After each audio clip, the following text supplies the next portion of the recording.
Sir ஜனநாயகம் படம் வந்து ஆன்லைனில் வந்து ரிலீஸ் ஆச்சு சார், வைரல் ஆகிட்டு இருக்கு. எப்படி நீங்கள் பார்க்குறீங்க ஒரு படத்தை வந்து ரிலீஸ் பண்ணுறாங்க? படம் ரிலீஸ் ஜனநாயகம் படம் வந்து திரையில வந்து ரிலீஸ் ஆகிறது முன்னாடி ஆன்லைனில் ரிலீஸ் ஆயிடுச்சு.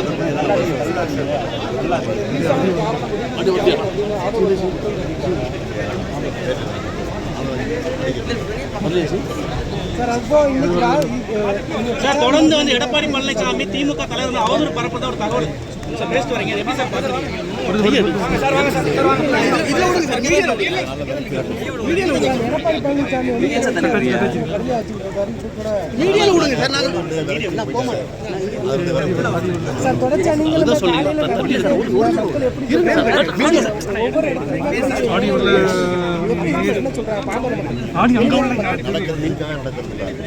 எப்போதும் நடப்பேன். எந்த ஊர் போனாலும் சென்னையில் காலையில் இந்த மாதிரி ஒவ்வொரு ஏரியாவில் நடக்கும்போது அப்போ நம்ம மக்களை சந்திக்கிற தேர்தல் நேரமாக இருக்கிறாங்க. மக்கள் வந்து என்ன சந்திக்கிறாங்க, உற்சாகத்தை சொல்கிறாங்க, நாங்கள் தான் ஓட்டு போட சொல்கிறாங்க.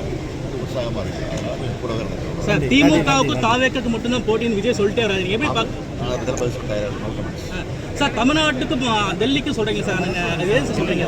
எப்பயுமே போட்டி வந்து திமுக அதிமுக தானே.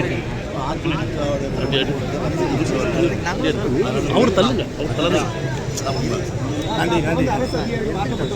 கேட்க சார் ஏன் தலைவர் கல்லுக்கடையை திறந்து விடுங்க தலைவா சார். லோக்கல் மக்களுடைய வாழ்வாதாரத்தை ஆடியோ கல்லுக்கடையை